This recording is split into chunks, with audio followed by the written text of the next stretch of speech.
જય શ્રી કૃષ્ણ વિદ્યાર્થી મિત્રો, નીલમાધવ પબ્લિક સ્કૂલ તરફથી આપ સૌનું હાર્દિક સ્વાગત કરું છું। આજે આપણે ધોરણ 6 વિષય હિન્દી જોવાના છીએ। એમાં આપણે પાઠ 3 સમજદાર નહીં શરૂ કરેલ।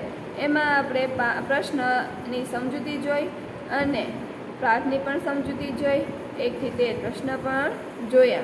તો આજે હવે આપણે પ્રશ્ન નંબર 14 થી શરૂઆત કરવાના છીએ। તો પ્રશ્ન નંબર 14 છે, તમારી ખાલી જગ્યા આપેલી છે, તો ત્યાંથી આપણે શરૂઆત કરીએ। હું આશા કરું છું કે આગળના પ્રશ્નો તમે લખી લીધા હશે।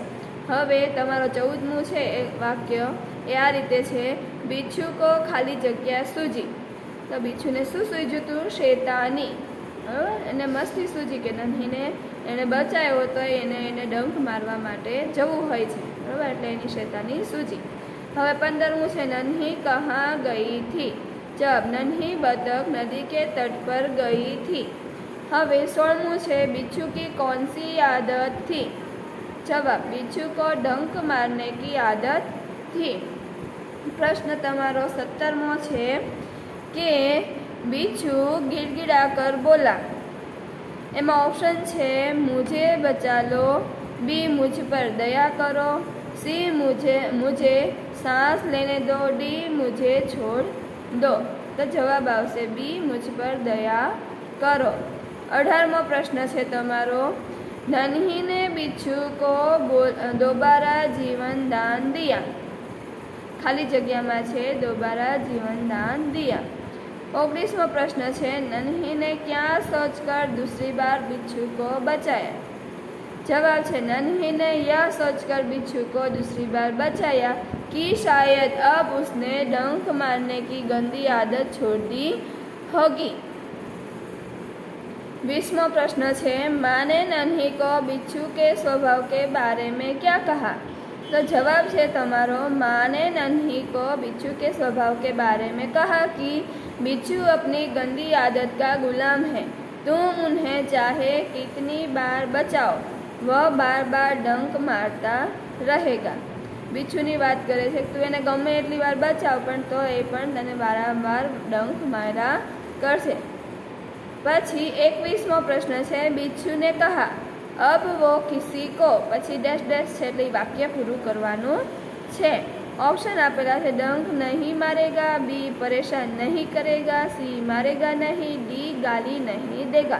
तो ए आवशे डंक नहीं मारेगा।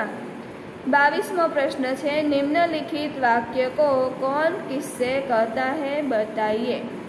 बराबर, कोण कोने कहे छे वाक्य ए आपणे कहेवानुं छे। आ वाक्य कोण बोले छे अने कोने कहे छे एना नाम अहींया लखवाना छे। तो पहेलुं तमारुं वाक्य छे, माँ मैं उसकी गंदी आदत छुड़ा कर रहूँगी।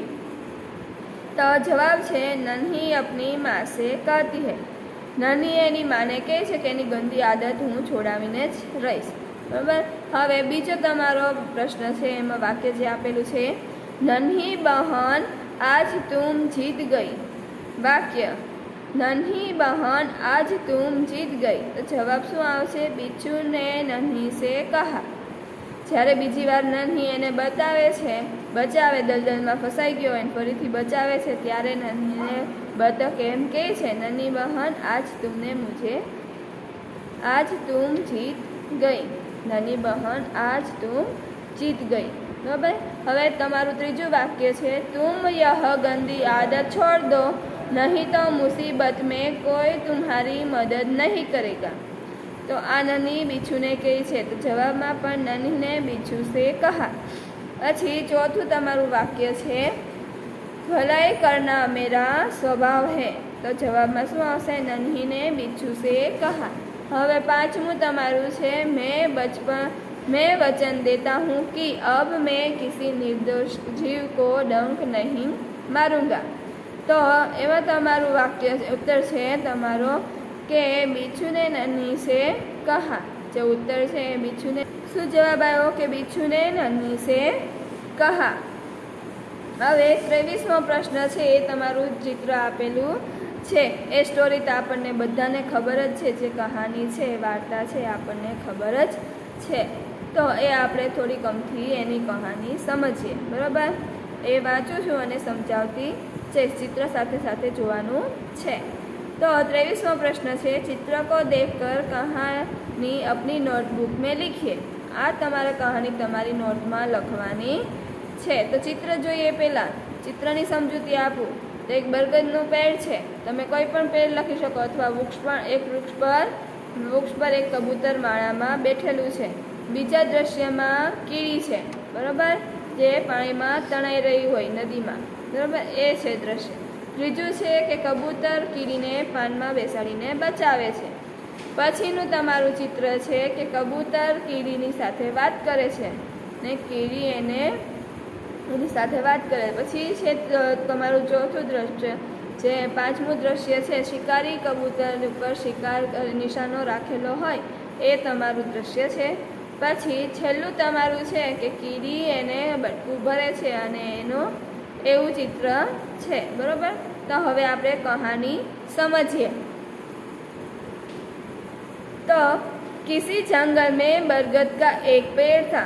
उस पर एक कबूतर रहता था। पेड़ के पास एक नदी बहती थी। एक दिन नदी के किनारे एक चींटी कहीं जा रही थी। वह नदी के तेज बहाव के कारण नदी में जा गिरी। वह बहुत कोशिश करने के बाद भी नदी में बहती ही जा रही थी, बराबर। यहाँ पे हमें एक जंगल में बरगद का पेड़ दिखाई दिया है। बरगद के पेड़ की बात की है। हम ऐसे ही पेड़ भी लिख सकते हैं, पर यहाँ पर बरगद की बात की है और कबूतर उस पर रहता है और कीड़ी वहाँ पर जो नदी बहती है वहाँ से वो गुजर रही थी, पर तेज बहाव होने के कारण वह उसमें गिर जाती है, ऐसा यहाँ पे कहा है। कबूतर की नज़र उस चींटी पर पड़ी। कबूतर ने चींटी को बचाने की ठान ली। उसने एक सूखा पत्ता चोंच में उठाया और चींटी के पास जाकर रख दिया। चींटी ने तुरंत उस पत्ते को पकड़ लिया और उस पर चढ़ गई। कबूतर धीरे धीरे उसे किनारे ले आया।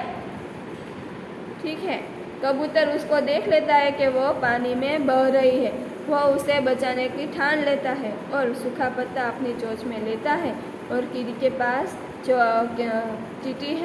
कीड़ी है उसके पास रख देता है और वह जो चींटी होती है वह उस पर बैठ जाती है और वहाँ उसे किनारे कबूतर ले आता है। फिर चींटी ने कबूतर को धन्यवाद दिया और अपने बिल में चली गई। कुछ दिन बाद की बात है। चींटी कुछ खाना ढूंढ रही थी। उसी समय उसकी नज़र पेड़ के पीछे छिपकर निशाना लगा रहे शिकारी पर पड़ी। उसने देखा शिकारी उसी कबूतर का निशाना साधने की तैयारी कर रहा था जिसने उसकी मदद की थी। फिर थोड़े दिनों की बात है यहाँ पर कि चींटी कबूतर को धन्यवाद कहती है और वह अपनी बिल में चली जाती है। पर जब थोड़े दिनों बाद चींटी अपना खाना ढूंढ रही होती है तो वो देखती है कि पेड़ के पीछे छिपकर एक शिकारी निशाना ताक रहा है। वो देखती है कि वो शिकारी उसी कबूतर को निशाना ताके है जिसने उसकी मदद की थी। फिर चींटी तुरंत शिकारी के पास गई और उसके पैर को जोर से काटा। शिकारी छटपटाया और उसका निशाना चूक गया। उसके हाथ से तीर गिर गया। आवाज़ सुनते ही कबूतर शिकारी को देख तुरंत वहाँ से उठ गया। उसने भी चींटी को धन्यवाद दिया और उस दिन के बाद से वे दोनों अच्छे मित्र बन गए। फिर वह चींटी है वह उसके पास जाती है शिकारी के पास और उसके पैर में जोर से काटती है। चींटी के काटने के कारण जो शिकारी होता है उसके पैर में दर्द होता है।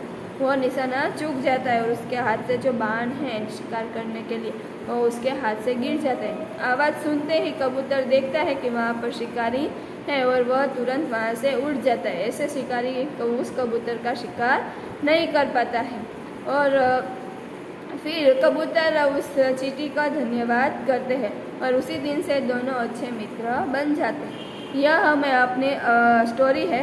हम इस स्टोरी से वाकिफ़ है कि यह स्टोरी हमने बचपन से ही सुनी है। ठीक है, तो यह स्टोरी को आपको याद रखना है और आपकी नोटबुक में लिखना है। हम यहाँ पर अपना जो प्रश्न है वो ख़त्म करते हैं। अगला जो प्रश्न है हम अगली वीडियो में बनाएंगे। ठीक है, ओके, थैंक यू।